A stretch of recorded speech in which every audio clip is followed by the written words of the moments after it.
అందరికీ very good morning. మీకు తెలుసు ప్రతిరోజు ఆ రెండు విషప పత్రికల్లో ఎలాంటి ప్రజల మెదడులోకి విషయాన్ని ఎక్కించేటటువంటి వార్తలు రాస్తారు. ఈరోజు వాళ్ళు అధికారంలోకి వచ్చి అంటే చంద్రబాబు నాయుడు గారు ప్రమాణ స్వీకారం చేసి సంవత్సరం అవుతుంది కాబట్టి ఇక ఏదేదో జరిగిపోయింది, ఇక్కడ బ్రహ్మాండం జరిగిపోయింది అనేటటువంటి వార్తలు. జగన్మోహన్ రెడ్డి గారు ఈ రాష్ట్రంలో ఉంటే అసలు ఈ రాష్ట్రాల నుంచే బహిష్కరించాలని వార్తలు, ఇలా అనేక విషయం కక్కేటటువంటి వార్తల్ని ఈరోజు కూడా రాశారు. ఒకసారి అవి ఏంటో చూద్దాం. చంద్రబాబు నాయుడు గారు ప్రమాణ స్వీకారం చేసి ఇవాళకి సంవత్సరం. దానికి ఈరోజు తెలుగు పేపర్లు, ఇంగ్లీష్ పేపర్లు, హిందీ పేపర్లు, ఉర్దూ పేపర్లు అన్నిట్లో 1 కోట్ల రూపాయలు, 100 కోట్ల ఏంటో నాకు తెలిసి కోట్లాది రూపాయలు పెట్టి సుపరిపాలనకు ఏడాది అనే పెద్ద యాడ్ వేశారు. దాంట్లో నరేంద్ర మోడీ గారి ఫోటో, పవన్ కళ్యాణ్ గారి ఫోటో, విచిత్రంగా నారా లోకేష్ గారి ఫోటో. నారా లోకేష్ గారిని షాడో ముఖ్యమంత్రి హోదాలో వేశారు. మరి అతను ఒక్కడిది ఎందుకు వేశారు ఫోటో? సుపరిపాలనకు ఏడాది, నేడే తల్లికి వందనం ప్రారంభం, పేదల సేవలో ఈ 204 అన్నా క్యాంటీన్లు పొందించారంట. దీపం 2 పథకం, ఏడాదికి 3 వంట గ్యాస్ సిలిండర్ ఉచితంగా ఇచ్చారంట. ఎక్కడ ఇచ్చారు? 1 సిలిండర్ ఇచ్చారు, అది కూడా లక్షలాది మందికి ఎగ్గొట్టారు. సిలిండర్కి డబ్బులు కట్టినారు, ఇంకా సిలిండర్ వచ్చింది కానీ డబ్బులు కడితే డబ్బులు రిటర్న్ రాలే. ఇంకా ఈ లక్షలాది మంది పెండింగ్ ఉన్నాయి. అది కూడా ఏకలాగా సింగిల్ సిలిండర్. ఎన్టీఆర్ భరోసా పెన్షన్లో దేశంలో ఎక్కడా లేని విధంగా 4,000 పింఛన్లు మోసం చేశారు మీరు. 30 లక్షల మందికి ఇంకా పెన్షన్లు ఇవ్వాలి. 50 సంవత్సరాలు దాటిన ఎస్సీ, ఎస్టీ, బీసీ, మైనార్టీలకు పెన్షన్ ఇవ్వాలి. అదేవిధంగా కొత్తగా అప్లై చేసుకున్న వాళ్ళకి పెన్షన్, ఒక కొత్త పెన్షన్ ఇవ్వలేదు. ఉన్న పెన్షన్ 3 లక్షలు పీకేశారు. గత ఏడాది 59 సంవత్సరాలు, ఇప్పుడు 60 సంవత్సరాల నిండు ఉన్నారు. సో వాళ్ళకి పెన్షన్ అందులో 30 లక్షలు ఎగ్గొట్టారు. ఇక్కడ అమ్మఒడి కింద 15,000 సాయం నేడే తల్లుల ఖాతాలకు 8,745 కోట్లు. ఒక ఇంట్లో ఎంతమంది పిల్లలు ఉంటే అంతమందికి వర్తింపు. రాష్ట్ర వ్యాప్తంగా 67 లక్షల మందికి, 87 లక్షల మందికి ఉంటే మీరు 67 లక్షల మందికి ఇస్తారంట. ఎగ్గొట్టి P4 కార్యక్రమంతో పేదరికం నుండి విముక్తి. ఏ పేదలను విముక్తి చేసావు చంద్రబాబు నాయుడు గారు? ఎట్లా నిస్సిగ్గుగా యాడ్లు వేసుకుంటావు? 9.3 లక్షల కోట్లు పెట్టుబడి ఒప్పందాలు అయిపోయాయంట. 16,347 ఉపాధ్యాయ పోస్టులు, మెగా డిఎస్సి. జగన్మోహన్ రెడ్డి గారి 6,000 పోస్టులు ఉన్నాయి దాంట్లో. ఇది మళ్ళీ మెగా. మొత్తంగా 8,50,000 మందికి పారిశ్రామిక ఉద్యోగ అవకాశాలు వస్తానే ఉంటాయి, కానీ అవకాశాలు మాత్రం రావు. పేపర్లు మాత్రం వస్తాయి. బీసీ సంక్షేమానికి 47,456 కోట్ల. ఎప్పుడు పెట్టారు? బీసీ సంక్షేమానికి 47,456 కోట్లు అంట. ఎప్పుడు పెట్టారు చంద్రబాబు నాయుడు గారు? ఎక్కడ? ఇది చూస్తే జూన్ నెలలో అన్నదాత పథకం, జెట్ స్పీడ్తో భోగాపురం ఎయిర్పోర్ట్ పనులు జగన్మోహన్ రెడ్డి గారు ఉన్నప్పుడే ఆల్రెడీ ఆల్మోస్ట్ పనులు చాలా వరకు కంప్లీట్ అయినాయి. కర్నూలు జిల్లాలో ఓరవకల్లు పారిశ్రామిక నువ్వు తెచ్చావు. కర్నూలు ఓరవకల్లు. కడప జిల్లాలో కొప్పర్తి. ఎలా నిస్సిగ్గుగా ఎలా యాడ్ చేసుకుంటారు ఇట్లా? అరే నవ్వుకుంటారన్న సిగ్గు కూడా ఉండదు చంద్రబాబు నాయుడు గారు. కొప్పర్తి, కర్నూలు, ఓరవకల్లు, కొప్పర్తి పారిశ్రామిక యాడ్ జగన్మోహన్ రెడ్డి గారి హయాంలో వచ్చింది. డైకిన్ జగన్మోహన్ రెడ్డి గారి హయాంలో వచ్చింది. ఎన్టీపీసీ జగన్మోహన్ రెడ్డి గారి హయాంలో వచ్చింది. ఇవన్నీ నువ్వు తెచ్చావని చెప్పి యాడ్ వేసుకున్నాం.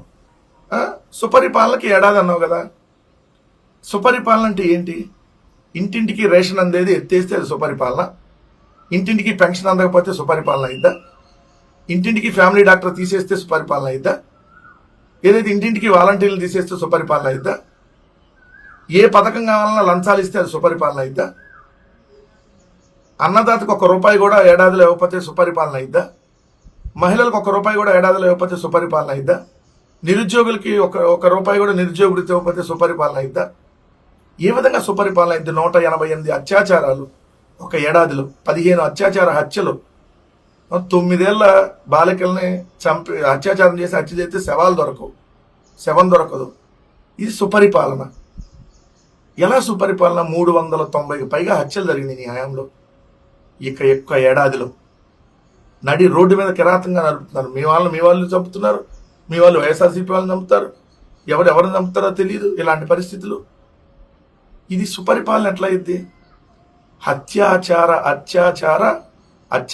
ఆంధ్రప్రదేశ్గా, విధ్వంసకర ఆంధ్రప్రదేశ్గా చేశారు మీరు. ఈ ఏడాది విధ్వంస పాలన, అప్రకటిత ఎమర్జెన్సీ ఆంధ్రప్రదేశ్ రాష్ట్రంలో నడుస్తుంది. ఏడాదిగా అప్రకటిత ఎమర్జెన్సీ పాలనలో నడుస్తుందని చెప్పాలి. ఇది ఆంధ్రప్రదేశ్ రాష్ట్రంలో దారుణమైనటువంటి పరిపాలన ఎలా ఉందో. కానీ వీళ్ళు మాత్రం పత్రికల్లో పెద్ద యాడ్లు వేసుకొని ఏ విధంగా ప్రజలు మోసం చేస్తున్నారు, జగన్ గారు తెచ్చి వాళ్ళ అకౌంట్లో వేసుకుంటారు. లేదంటే అది జరిగిపోయి పేపర్ అంటే పేదలకు పూర్ టు రిచ్ అయిపోయారంట పేదలు. ఏ పేదలు అయ్యారు? ఇంత దౌర్భాగ్యమైనటువంటి దుర్మార్గమైనటువంటి దుష్ట పరిపాలన ఈ ఏడాది కాలంలో చంద్రబాబు నాయుడు గారి కూటమి పరిపాలన అని చెప్పాలి. సంవత్సరం అయింది చంద్రబాబు నాయుడు గారు ముఖ్యమంత్రిగా ప్రమాణ స్వీకారం చేసి, కాబట్టి ఇక ఇవాళ సొంత డబ్బా, స్వడబ్బా, పరస్పర డబ్బా, ఇంకేదో డబ్బాలు ఉంటాయి, చాలా డబ్బాలు, ఆ డబ్బాలన్నీ కలిపి పెట్టారు. ఆ డబ్బాల్లో ఉండి దాంట్లో కూడా జగన్మోహన్ రెడ్డి గారిని తిట్టేది. జగన్మోహన్ రెడ్డి గారిని తిట్టకుండా ఉండదుగా. మీరేం చేశారు సంవత్సర కాలంలో అంటే జగన్మోహన్ రెడ్డి గారిని తిడుతున్నారు. చూడండి, వార్తలో మీకు అర్థమైంది మీరేం చేశారు ఏడాది కాలంలో అని. ఆంధ్రజ్యోతి, ఈనాడు స్పెషల్ ఇంటర్వ్యూలు ఇచ్చాడు, ఎందుకంటే ఆయన 2 సొంత పత్రికలకి. దాంట్లో జగన్ రాజకీయ భూతం, భూస్థాపితం చేయకుంటే రాష్ట్రానికి అధోగతే, జనాన్ని మభ్యపెట్టేందుకు పత్రికా ఛానల్ నడుపుతున్నారు,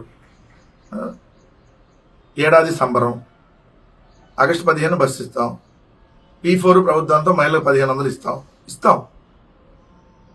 అప్పు మళ్ళీ అదే అప్పు రేపు అన్నట్టు ఉంటుంది కదా, ఇస్తాం. ఎప్పుడు ఇస్తామో తెలియదు, ఇస్తాం.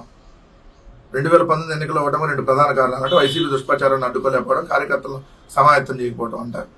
శివలింగంపై తేలిన రాజకీయ ముసుగులో ఉండడం, జగన్ ఎదుర్కోవడంలో కొన్ని ఇబ్బందులు తలెత్తున్నాయి, అయినా వదిలిపెట్టడం, ఇలాంటి వారిని కంట్రోల్ చేయకుండా రాష్ట్రానికి నష్టం. రౌడీలు ఎవరో రాష్ట్రంలో ఉండకూడదు, రాష్ట్రం నుంచి బాయ్కాట్ చేయాలి, జగన్ లాంటి భూతాన్ని రాజకీయంగా భూస్థాపితం చేస్తాను, లేకుంటే రాష్ట్రానికి జగన్ అధోగతి పాలు చేస్తారు. నీకు చంద్రబాబు నాయుడు గారు మీరు ఏడాది కాలంలో ఏం చేశారని అడుగుతున్నాం. దానికి జగన్మోహన్ రెడ్డి గారు దెయ్యము, జగన్మోహన్ రెడ్డి గారు భూతము. అసలు మిమ్మల్ని మించిన దెయ్యాల భూతాలు ఎవరిని ఉంటారా? పిశాచుల్లాగా మీరు కదా ప్రజలను పీకు తింటుంది చంద్రబాబు నాయుడు గారు. పన్నుల రూపంలో, విద్యుత్ ఛార్జీల రూపంలో పన్నులను పీకు తింటున్నటువంటి భూతాలు మీరు కదా. మీ ప్రభుత్వమే కదా పెద్ద భూతం. ఒక మాజీ ముఖ్యమంత్రిని పట్టుకొని రాజకీయ భూతము, బాయ్కాట్ చేయాలి, రాష్ట్రం నుంచి మిమ్మల్ని తెలంగాణ నుంచి బాయ్కాట్ చేస్తే ఆంధ్ర వచ్చి పడ్డారు. మిమ్మల్ని కేసీఆర్ బాయ్కాట్ చేస్తే అర్ధరాత్రి కరకట్ట కొంపకు పారిపోయి వచ్చారు. పచ్చిగా చెప్పాలంటే ఇలాంటి స్టేట్మెంట్లు ఇచ్చి గతాన్ని మళ్ళీ తవ్వుకోమాకండి. ఎవరు రాజకీయ భూతం? ఈ పిల్లనిచ్చినటువంటి సొంత మామ గాంధీని చంపిన గాడ్సే కంటే నీచుడు నా అల్లుడు చంద్రబాబు నాయుడు. గొడ్డు కన్నా హీనం, గాడ్సే కంటే ఘోరం, పశువు అని మిమ్మల్ని అన్నాడు రామారావు గారు. అంతకంటే పెద్ద మాటే ఉండదు. పశువుకున్న విశ్వాసం కూడా ఉండదు. అసలు నువ్వు మనిషివి కాదని చెప్పాడు. నేను అంటలే ఆ మాట, రామారావు గారు అన్నీ చెబుతుంది. ప్రజలు కూడా తెలియాలి కదా, మర్చిపోయి అంటారు. జగన్ చేసిన విధ్వంసం అంట, జగన్ అరాచక శక్తి, జగన్ విధ్వంసం, జగన్ అరాచక శక్తి. జగన్ మళ్ళీ అధికారంలో రాడని చెప్పగలరా?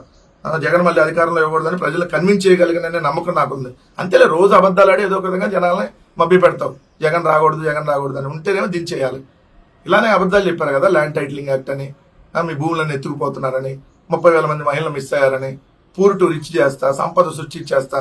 దీంట్లో కూడా మళ్ళీ చూడండి, ఇక్కడ ఎన్నికల్లో ఘన విజయంతో సిక్సర్ కొట్టారు, ప్రజల కోసం మరో సిక్సర్ కొట్టాల్సింది. అది ఎప్పుడంటే సంపద సృష్టిస్తాం, ఆదాయం పెంచుతాం, అందరికీ పంచుతాం. ఇదే నేను చెబుతానే ఉంటావు.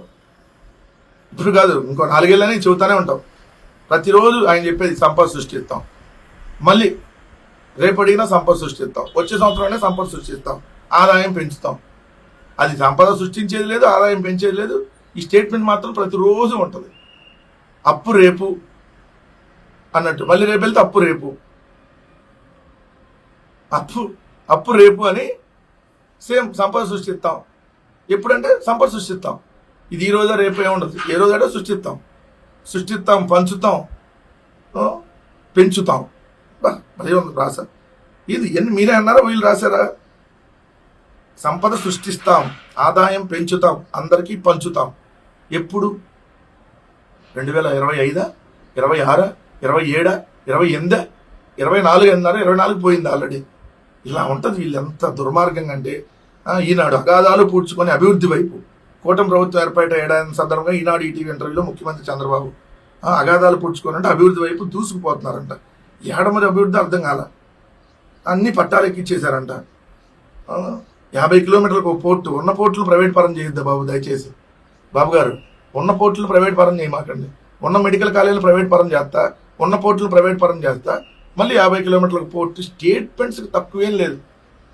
చెప్పే మాటలు చంద్రబాబు నాయుడు గారు చెప్పే అసలు నిజంగా ఇంటే అసలు ఆంధ్రప్రదేశ్ ఈ ఐక్యరాజ్య సమితి అవార్డులు ఇచ్చేస్తున్న ఆంధ్రప్రదేశ్కి. ఆంధ్రప్రదేశ్లో ఈ ప్రపంచంలో, ఈ భూ ప్రపంచంలో నేను ఎక్కడా లేని అభివృద్ధి ఆంధ్రప్రదేశ్లోనే ఉన్నట్టుగా ఆ పేపర్లో చంద్రబాబు నాయుడు గారి మాటల్లో మాత్రం అభివృద్ధి ఉంటుంది. కానీ వాస్తవం చూస్తే నీళ్లు తోడుతూ ఉంటారు అమరావతిలో. నీళ్ళు ఎత్తిపోతల పథకం, అమరావతి నిరంతర ఎత్తిపోతల పథకం నడిచింది. అభివృద్ధి అంటే ఏం తెలుసా? నిరంతరం వాళ్ళ కాంట్రాక్టులకి డబ్బులు వచ్చే కార్యక్రమం. 5 నిమిషాలు వర్షం పడితే తోడు, 10 నిమిషాలు వర్షం పడితే తోటమే. 24 గంటలు నీటి తోడు పథకం తప్ప, ఎత్తిపోతల పథకం తప్ప ఏం లేదు ఇక్కడ. కానీ అసలు అభివృద్ధి పథకంలో అడుగు పెట్టేస్తున్నాం, పైనిచ్చేస్తున్నాం. చెప్పాను కదా 2 పత్రికలు ఎలా ఉంటాయో, ఇంద్రుడు, సూర్యుడు, వీరుడు, ధీరుడు. అసలు ఈ ప్రపంచంలో చంద్రబాబు నాయుడు లేకపోతే అసలు మీ మనుషులు ఎలా బతుకుతారు? మనుషులు ఎలా బతుకుతున్నారంటే చంద్రబాబు నాయుడు గారే కారణం. అసలు ఈ చెట్లు గాలి మనకు వీస్తున్నాయి అంటే చంద్రబాబు నాయుడు గారే కారణం. మనం నీళ్లు తాగుతున్నామంటే చంద్రబాబు నాయుడు గారే కారణం. చంద్రబాబు నాయుడు గారు లేకపోతే అసలు ఈ నీళ్లు దొరకవు, మనకి మంచినీళ్ళు కూడా దొరకవు. ఇలా వార్తలను ప్రొజెక్ట్ చేసి సర్వనాశనం చేస్తారు రాష్ట్రాన్ని. రాక్షస ఆనందాన్ని పొందుతున్నాయి ఆ 2 దినపత్రికలు, ఎస్పెషల్లీ చంద్రబాబు నాయుడు గారు అండ్ వీళ్ళకి సంబంధించినటువంటి మనుషులు.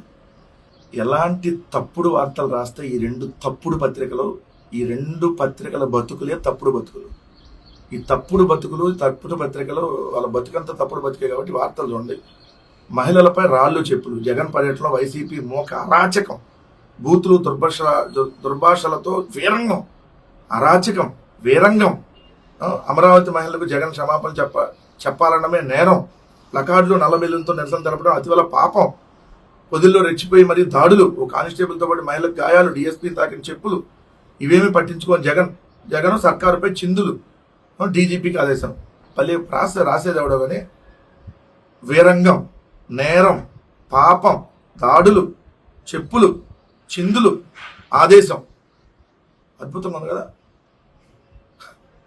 ఇది వాళ్ళు రాసిన వార్తలు.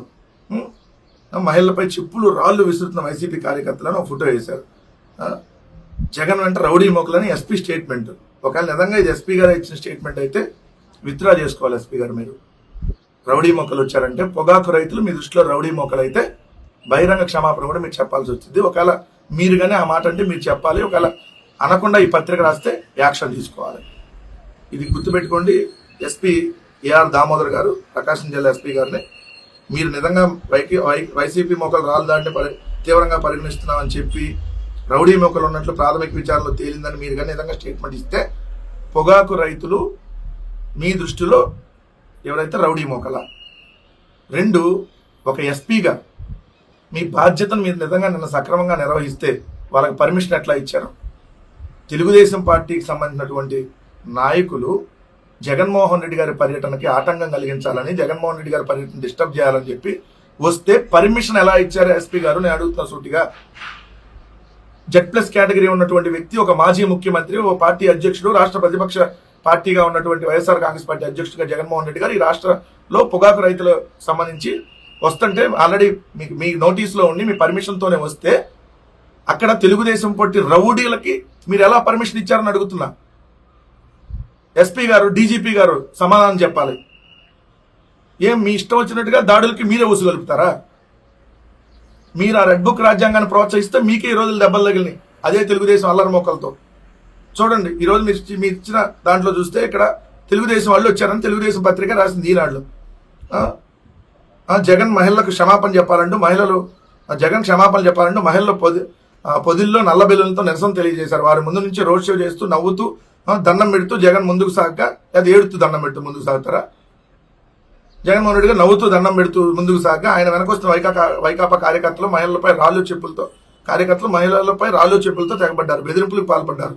ఈ దాడిలో తెదాపా కార్యకర్త Mulla Kayyum, A Alekhya, P Narayanamma, Rajyalakshmi police constable GV Ratnam, D Kranthi గాయాలై అక్కడే ఉన్న పోలీసులు 2 వర్గాల్ని చెదరగొట్టారు.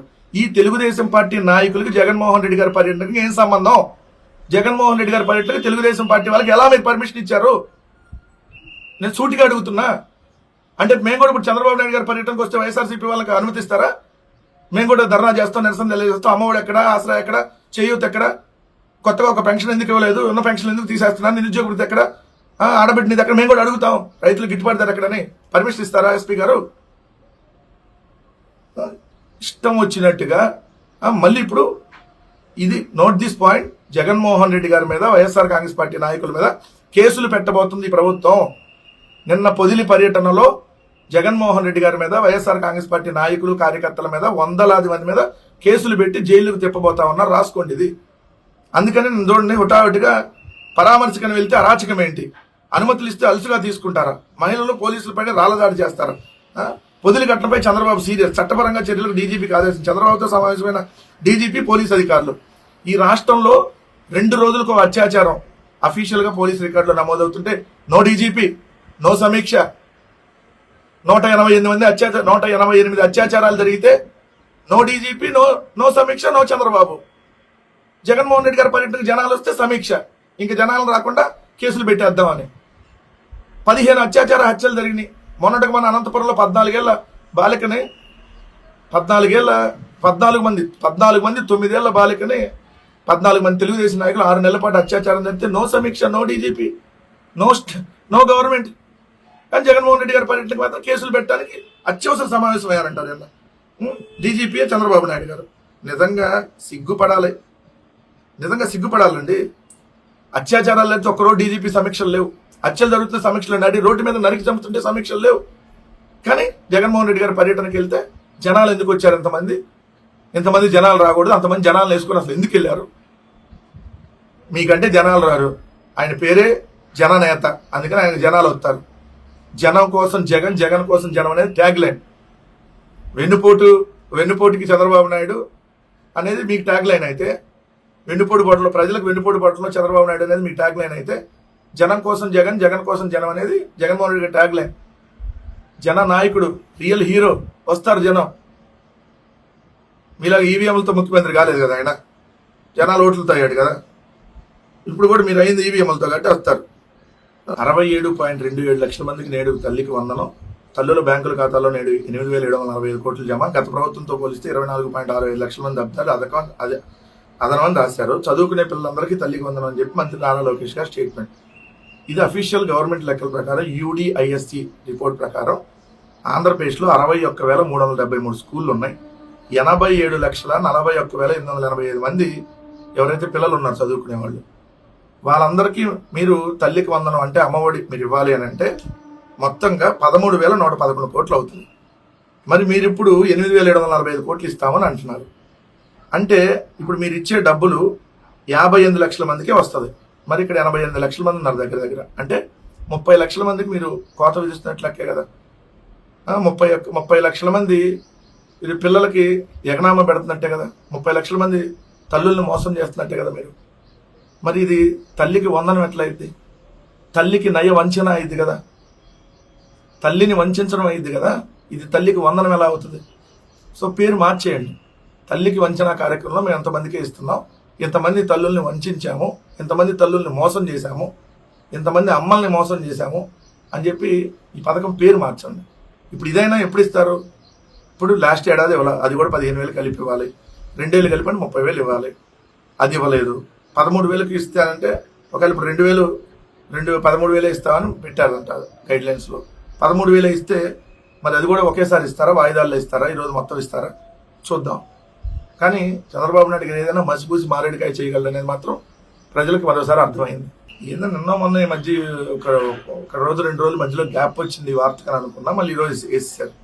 ఏంటంటే లిక్కర్ గురించి, లిక్కర్లో ఏదో స్కామ్ జరిగిపోయిందని రోజు ఒక కట్టు కథలు రాస్తారు కదా, బేతాల కథలు. దాంట్లో భాగంగా మద్యం కుంభకోణంలో మిథున్ రెడ్డి కీలక పాత్ర. హైకోర్టులో కౌంటర్ వేసిన సిట్ ఐఓ ముందస్తు బెయిల్ పిటిషన్ కొట్టేయాలని అభ్యర్థన. మద్యం స్కామ్లో మిథున్ రెడ్డి కీలక పాత్ర, ప్రధాన యువకర్త ఆయనే. హైకోర్టులో సిట్ కౌంటర్, ఆయన ముందస్తు బెయిల్ ఇవ్వద్దు, సిట్ అభ్యర్థన నేడు విచారణ.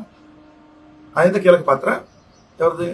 ఒకరోజు మిథున్ రెడ్డి గారిది కీలక పాత్ర, ఒకరోజు రాజకేశిరెడ్డిది కీలక పాత్ర, ఇంకో రోజు గోవిందప్ప బాలాజీది కీలక పాత్ర, ఇంకో రోజేమో ఎవరైతే ఓఎస్డి కృష్ణమోహన్ రెడ్డి గారిది కీలక పాత్ర, ఇంకో రోజు మాజీ ఐఏఎస్ అధికారి ధనంజయ రెడ్డి గారిది కీలక పాత్ర, ఇంకో రోజేమో అంతా 5గురే చేశారు, అక్కడ ఉన్నారు వాళ్ళు అమెరికాలో, వాళ్ళని పట్టుకురావాలి. అంతా బిగ్ బాసే చేశాడు, ఎవరు ఆ బిగ్ బాస్ అని ఇంకో రోజు, అంతా ఈ ముడిపులన్నీ ఆ ప్యాలెస్కి వెళ్ళి నేను ఇంకో రోజు, బంకర్లో అని ఇంకో రోజు, ఇంకో రోజు బంగారం కొన్నారని ఒక రోజు, ఓ రోజు విదేశాలకు తరలించేశారని, ఓ రోజు రియల్ ఎస్టేట్ వ్యాపారంలో పెట్టారని, ఒక రోజేమో ఈ డబ్బులన్నింటినీ షెల్ కంపెనీలో పెట్టారని, ఒక రోజు ఈ డబ్బులన్నీ ఎత్తుకెళ్ళి అక్కడ నిల్వ చేశారు, అక్కడ సముద్రం కింద ఉంది, అక్కడ పసిఫిక్ మహాసముద్రం కింద దాచిపెట్టారని ఒక రోజు, ఒక రోజేమో మొత్తం బెంగళూరులో కింద భూమిలో పాతి పెట్టారు, పెద్ద ఎన్ని సొరంగం తీసి దాంట్లో ఉందని ఒక రోజు. మీ దుంపల దగ్గర ఏదో ఒక వార్తకైనా కన్ఫైన్ అయ్యారా అంటే రోజు ఈ కట్టు కథలు. సిగ్గు మీకన్నా ఉండాలి కదా రాసే వాళ్ళకి. చూసే జనాలకైతే సిగ్గుపోతుంది, ఈ పత్రికలు ఏంది, వీళ్ళేంది, ఈ వార్తలు ఏందని చెప్పి. మీకు మాత్రం సిగ్గు ఎగ్గు అనేది లేకుండా రోజు ఇలా బరి తెగించి లేని కేసుని కట్టుకథలల్లి రోజుకొక పాత్ర క్రియేట్ చేసి చేస్తారు. సో ఇది వార్త.